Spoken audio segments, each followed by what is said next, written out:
Hello, kumusta kamuntanan din ha? Nalipay kog dako nga kita gihapon makatuon sa balaang pulong sa atong Ginoong Kristo.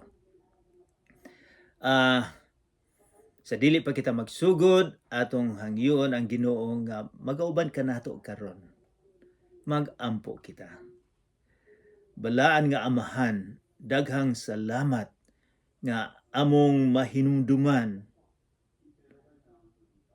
ang imong anak nga imong gipadala aron nga kami motuo sa iyang gihimo dito sa Kalbaryo nga mao'y makapalimpyo sa among sala. Daghang salamat usab nga siya mibayaw, mibalik nga na kanimo. Daghang salamat Ginoo sa iyang mga pulong nga among tun-an karon. Ginoo, hinaot po ta nga ikaw ang among tinuod nga maestro. Boksi, abriha ang among tagsa-tagsa kasing-kasing. Sa ngalan ni Jesus nga among manuluwas. Amen. Sa usang semana, wala nato gipadayon ang pagtuo nato sa libro nga Acts sa kapitulo 22 kay atong gihinumduman ang pagkamatay, ang paghatag ni Jesus sa iyang kinabuhi dito sa Kalbaryo o sa pagkatulo ka adlaw nga siya mibayaw, mibalik. And then nabuhi siya. So karong adlaw mobalik kita sa atong normal nga pagtuon sa sinulat ni Dr. Luke sa mga buhat sa Espiritu Santo. O naa na kita karon sa atong i-continue sa kapitulo 22. Dinhi atong mahibaw-an, just a reminder nga si San Pablo gidakop siya sa mga reliyosong mga tao.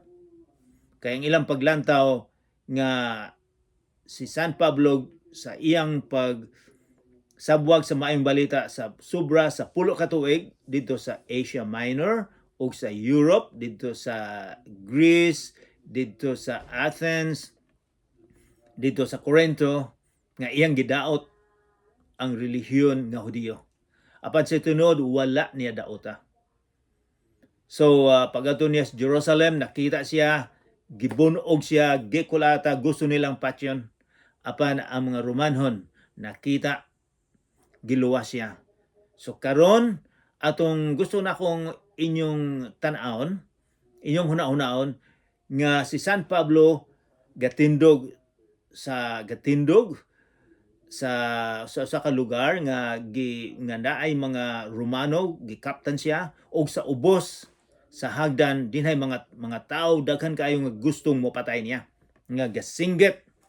So naa na taron dinhi sa kapitulo 22, mao nay atong sugdan ni continue.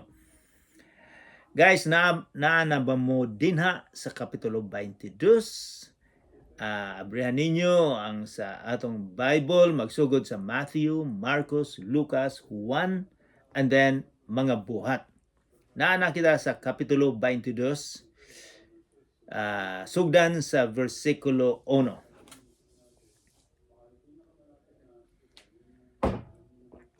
Mga kaigsumaoso, misulti na si San Pablo, si Shaulo or Pablo.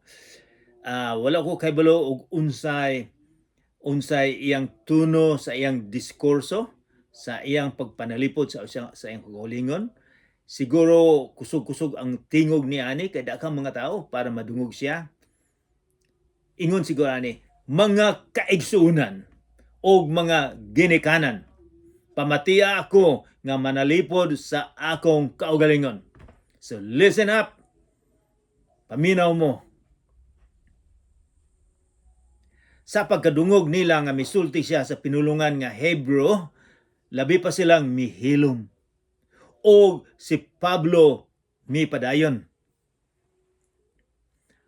Ingon siya, usa ako kahudiyo nga natawo sa Tarso sa Cilicia.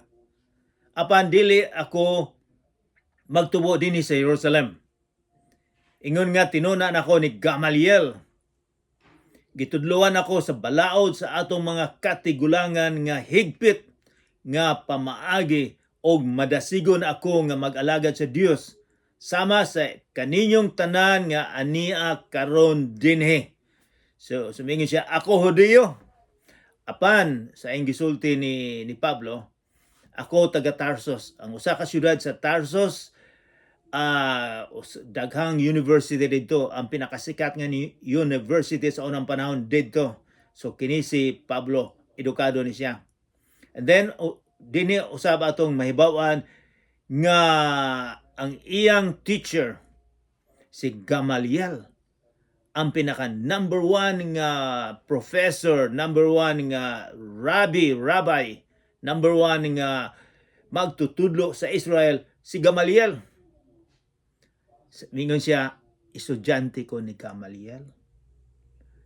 O so kung estudyante ka ni Gamaliel, sikat ka, daghang kang mahibaw-an. Ang mga teachers sa unang panahon, naa sila mga estudyante, mga sumusunod. Ang atong Ginoong Jesucristo magtutudlo, siya ang pinaka number one nga magtutudlo sa kalibutan.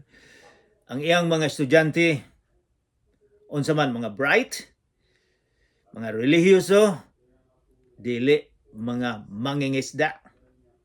Apan kining mangingisda, gisabwag nila ang mayong balita sa tibuok kalibutan. Balik ta ni San Pablo. So mingon siya, ang akong teacher, pinakasikat, si Gamaliel. Kamuntanan, hebalog kinsa ni si Gamaliel. Mingon siya, gitudluan ako sa balaod sa atong mga katiguluangan sa higpit gyud. Mao ni mga balaod, mga sa iyang mga ginikanan, sa ilang mga lulo, lula, kinsa pa tong uban. Mautoy akong nahibaw-an. Og mga pamagi, og madasigon akong nag-alagad sa Dios sama sa kaninyong tanan karon. Minsan, ang inyong gibuhat, mas grabe akong gibuhat. Mas maayo ko ninyo. Muna ibot ipasabot niya nga, mas naantigo ko. Then verse 4, siya, wala na ko lungi, kanang word lungi, pulong lungi, paglutos ang mga tao nga nagsunod sa dalan. So, miingon siya, wala na ko lungi, wala gyud ako hunungi, gusto na akong karatihon, gilutos na ako ng mga sumusunod sa dalan. Kay bulong tag dalan, wala mingon si Pablo o si Dr. Lucas nga mga Kristohanon. Mingon siya, dalan.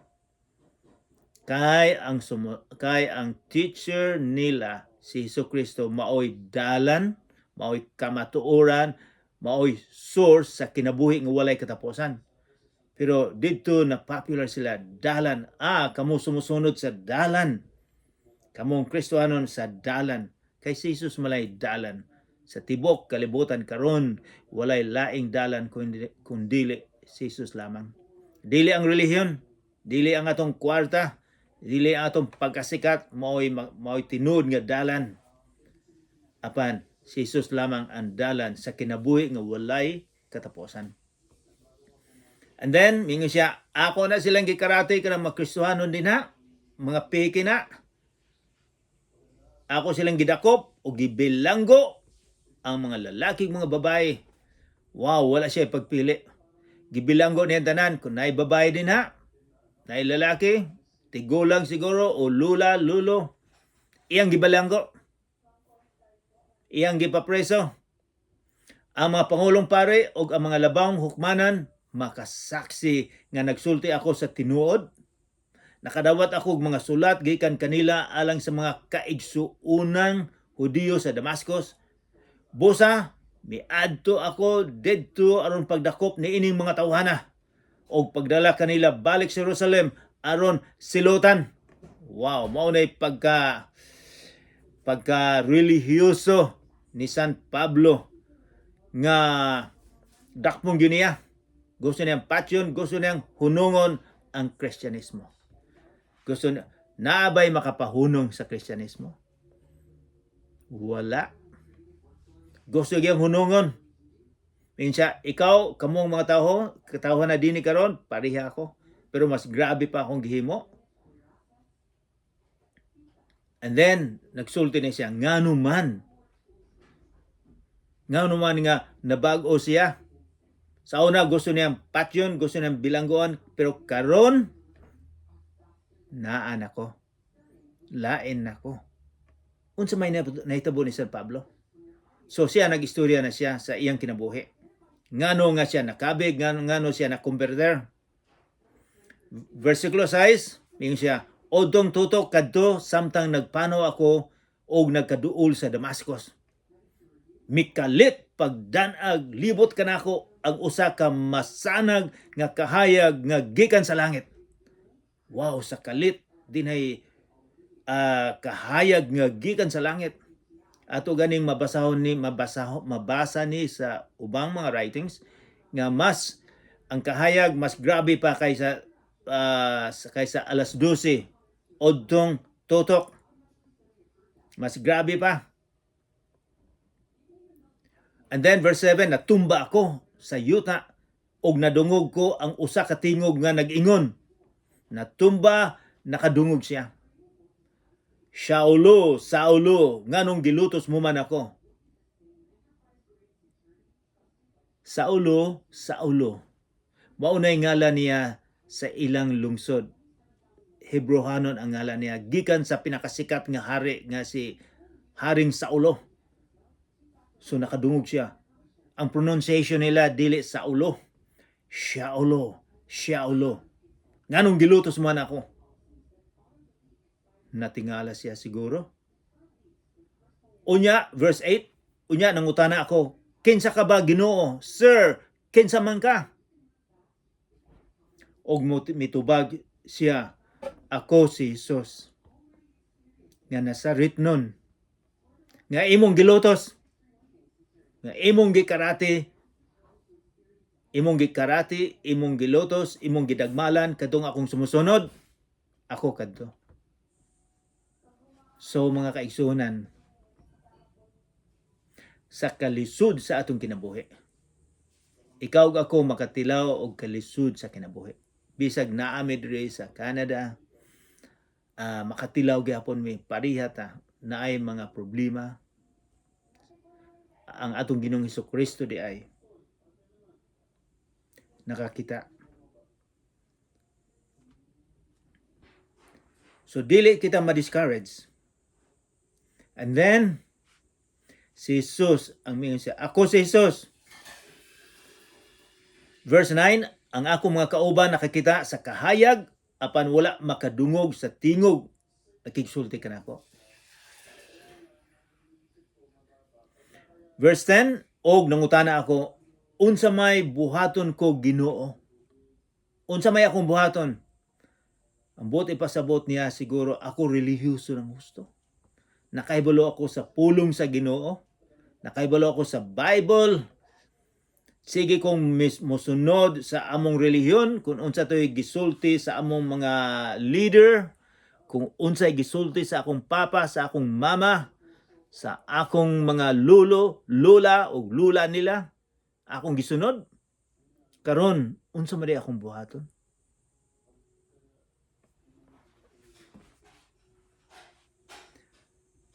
Og mingon siya kanako, tindog, mingon si Jesus siya, tindog, og lakaw ngadto sa Damasco, og didto sultihan ka sa tanan nga ipabuhat sa Dios kanimo. Moadto ka didto. Verse 11, nabuta ako tungod sa masulaw nga kahayag. Busa giagak ako sa akong mga kauban paingon sa Damascus. Tiaw mo nabuta siya. Verse 12, didto may usa ka tawo nga ginganlag Ananias og matinumanon kaayo sa atong balaod. Hudiyo gyapon nagtuman sa balaod o gitamod pag-ayo sa tanan gitamod pag-ayo sa tanang mga Hudiyo nga nagpuyo sa Damascus. So kining tawhana respetado, naibalo siya, naibalo ang mga tao nga kini siya misunod gyud sa mga balaod ni Moses. Miduol siya kanako, verse 13, og mitindog sa akong kiliran og miingon, igsuong Saulo. makakita ka na giayo ni Ananias. Makakita na siya. Og niadto gayong higayon na nahibalik ang akong pananaw og nakita ko si Ananias. Verse 14, unya, mingon siya, ang Dios sa atong mga katigulangan, nagpili kanimo aron masayod ka sa iyang kabubuton og makakita sa iyang matarong nga sulugoon og makadungog kaniya. So atong batbaton ni kay murag lisod-lisod og jutay ning verse 14. So mao ni nadungog ni Ananias nga iyang isulti ni San Pablo. So mao ni giingon niya. Verse 14, ang Dios sa atong mga katigulangan. Katigulangan si siya nagpili kanimo, gipili di ay siya sa Ginoo.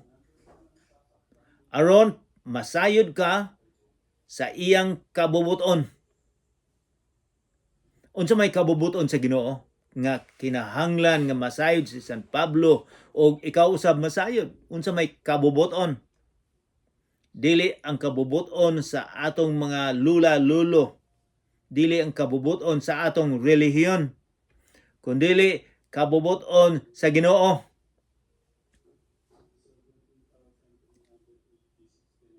Ingin siya mga aron masayod ka sa kabubuton og makakita sa iyang matarong nga sulugoon.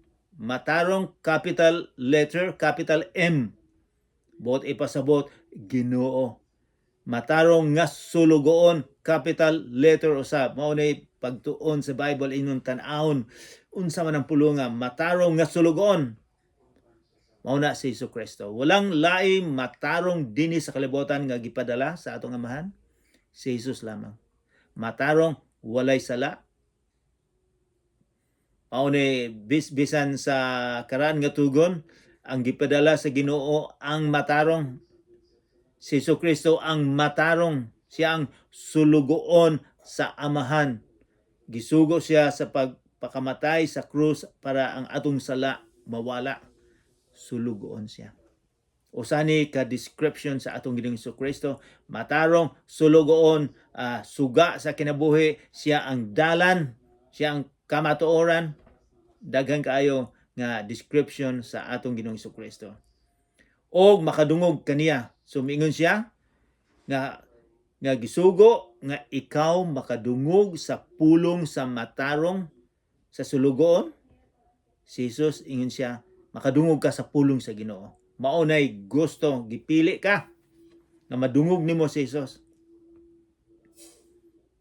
And then verse 15, kay ikaw mahimong iyang saksi. Ikaw, Pablo, ikaw ang saksi sa atong Ginoong Jesucristo. Mahimong saksi sa pagpamatuod ka ngadto sa tanang mga tao. May tungod sa imong nakita og nadungog. Gipili siya sa tanang mga tao, sa kalibutan. So, ang mensahe sa Ginoo dili lang para sa Hudiyo lamang. Dili lang sa mga relihiyoso mga tao. Dili lang sa usa ka relihiyon. Kundi ang mensahe sa kaluwasan naalang makita sa atong Ginoong Jesucristo para sa tanan.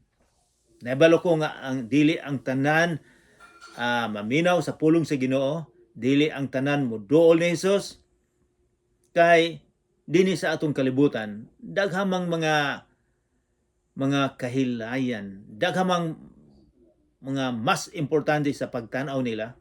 Mas importante nga kita sikat, mas importante nga kita guwapo kay sakyanan, mas importante nga kita guwapog sinina, guwapog balay, unsa pa nang uban. Ang pagsunod ni Jesus dili nila tagaan importante. Naibalo ko. Pero ang mensahe para sa tanan. And then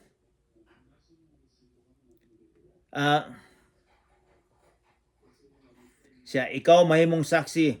Gisugo ang buti pasabot, gisugo si San Pablo nga siya ang magsabwag sa maayong balita sa mga hintel.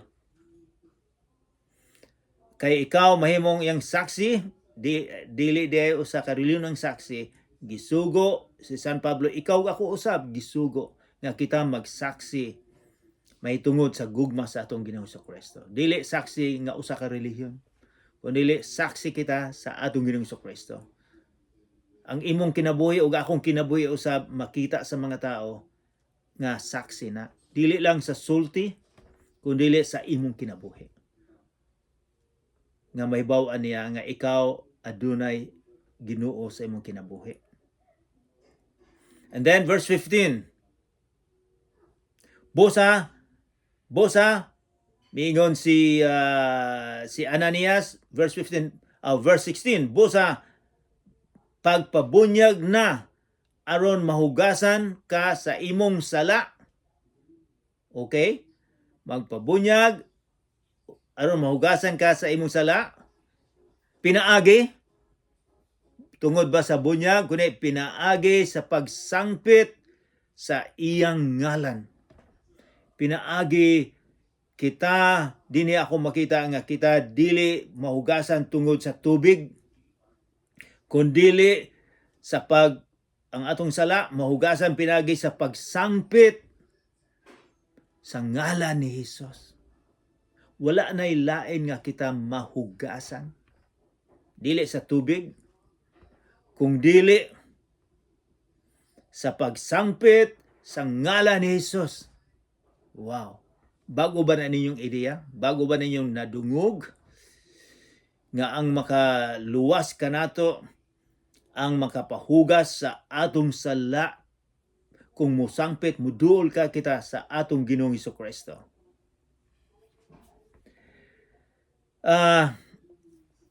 Dito sa Romans, sa sulti ni San Pablo, nga ang atong pagpabunyag, kanang natuslob ka sa tubig o mikawas ka na, maunay figure, maunay makita nga atong hinumduman si Jesus nga siya namatay didto sa tulo ka adlaw gilubong, o sa pagkom sa tulo ka adlaw si mibangon usab. Maunay picture sa atong pagpabautismo. Dili tungod sa atong gihimo, kundi dili tungod sa gihimo ni Jesus. Wala kay gihimo nga kita naluwas. Kinahanglan mo sangpit kita sa atong Ginoong Kristo. Dili kita mo sangpit sa atong relihiyon, kundi mo sangpit sa atong relasyon sa atong Ginoong Kristo. And then gitawag si Pablo aron pagwali ngadto sa dili Hudiyo. So nag-istorya siya sa daghang mga tawo nga maunay nahitabo. Unya mibalik ako sa Jerusalem. Og samtang nag-ampo ako dito sa templo, nakakita ako panan-awon.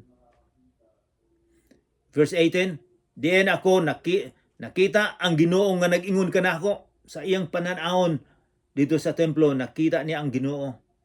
Biyae dayon sa Jerusalem, kay ang mga tao dinhi dili mudawat sa imong pagsaksi kanako. Insya biyae na dinhi. Ang Ginoo na hebalo di ay kung kinsa tong mga tao nga dili mutuo. Insya biyahe na sila. Nag-usik-usik kag panahon. Apan mitubag ako verse 19. So nakipag-argue siya sa Ginoo sa iyang pananahon. Apan mitubag ako, Ginoo. Nasayod sila nga miadto ako sa mga sinagoga o gidakop ko o gibunog kadtong mga nagtuo kanimo. Wow, gibunog kadtong nagtao kanimo, gikulatan niya. Verse 20, og sa dihang gipatay ang imong saksi nga si Esteban, naibalo na ta ni Esteban, kadtong gipatay gibato si San Pablo didto.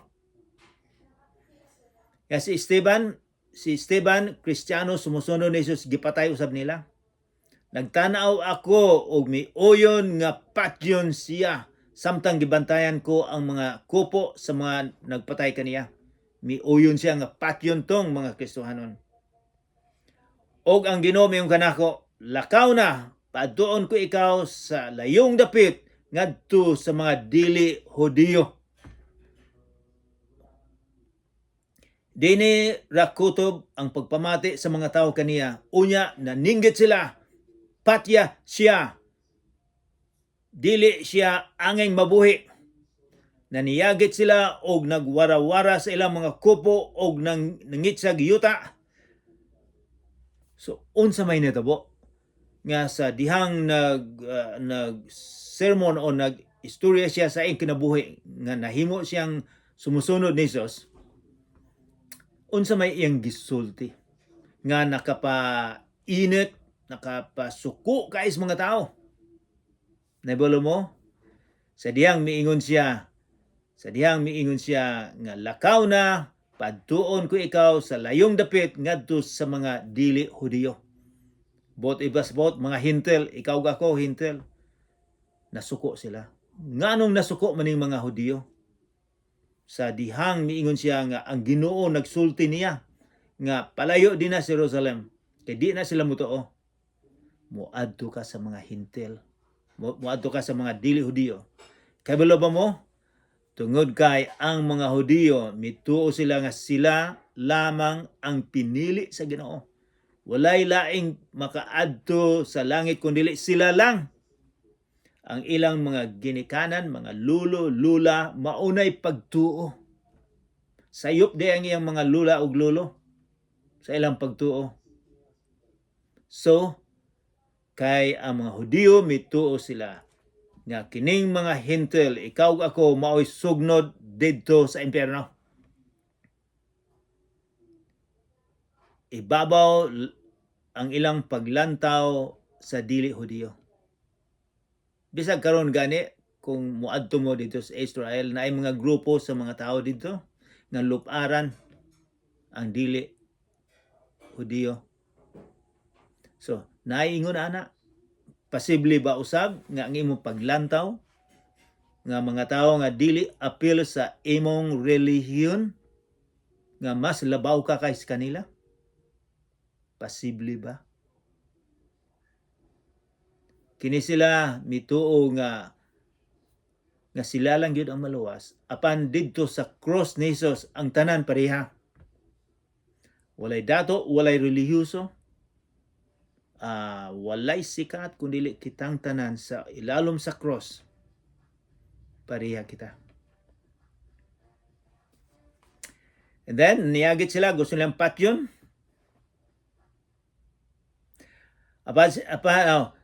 Ang Romanhong komandante, that is verse 24, misugo sa iyang mga tao sa pagdala kang Pablo sulod sa kampo o paglatos kaniya. Aron ilang sukit-sukiton ngano nga ang mga Hudiyo naninggit man sa ingon ni ini bato kaniya. Mao na sa unang panahon o bisag karon ang witness karatihon nila para musulti, kastigoon. Sa ilang panahon pa man, ang latigo pa naman na ay daghang bukog sa tumoy, daghang mga bato, daghang mga bildo, daghang mga lansang. So kung ikaw latoson sa likod, lisod kaayo na. Daghang mga panit nga mga kuha. So latigo na unta siya kay mao na normal. Verse 25, apan sa dihang gigapos na siya nila aron latoson, miingon si Pablo sa opisyal nga nagtindog didto.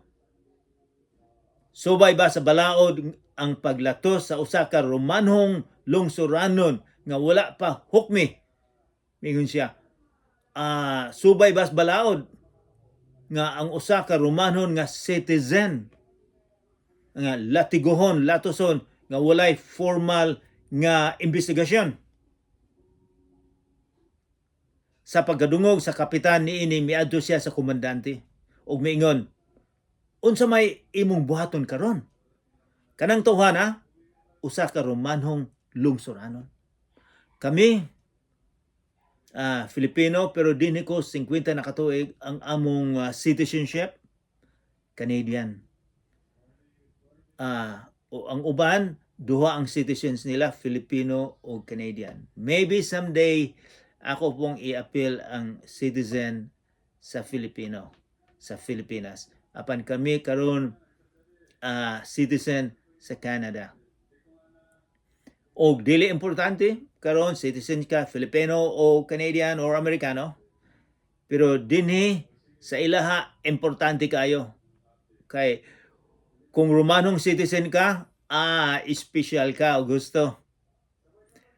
And then, busa, ang komandante, miadto kang pabulog ng utana. Sultiha ako. Romanhong lungsuranon ka ba? Romanhong lungsuranon or citizen ka ba sa Roma? Oo, mituwag si Pablo. Ang komandante miingon, dako ako naggasto aron lamang mahimong Romanhong lungsuranon or citizen. Gipalit di niya ang iyang pagka-citizen. Unya mitubag si Pablo. Apan ako natawo nga Romanhon. Natawo siya nga Romanhon nga citizen. Mas importante sa gipalit. Diha nanibog ang mga tawo og musukit-sukit unta kang Pablo. Og nahadlok ang komandante sa pagkasayod niya nga si Pablo nga iyang gipagapos sa kadina o sa diay ka Romanhong lungsuranon. Sa dihang nahibaw-an nila nga si Pablo, citizen sa Roma, nga espesyal nga citizen, dili gipalit. Ang iyang papa naa siguro nahimo sa Roma, so nahimong citizen. Si San Pablo usab nga anak, citizen. Sa ilang panahon, ang pinaka-special nga citizen, mao kung natawo ka. So, dako kag pribilehiyo.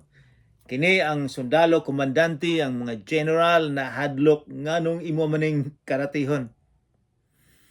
So, wala na siya gapusa. So sa sunod, moadto kita sa sunod nga pagtuon sa sunod semana atong tan-awon unsa may natabo ni Pablo. Proteksyonan ba siya? So dinhi atong makita nga gigamit nga si Pablo gigamit aron sa pagsabwag sa maayong balita. Nga si Jesus lamang ang makaluwas kanato. Magampo kita. Amahan namong langit nun, daghang salamat nga kami nakatuon sa imong balaang pulong. Nga Lord, nga kami mapasaylo lamang. Walay laing makapasaylo kanamo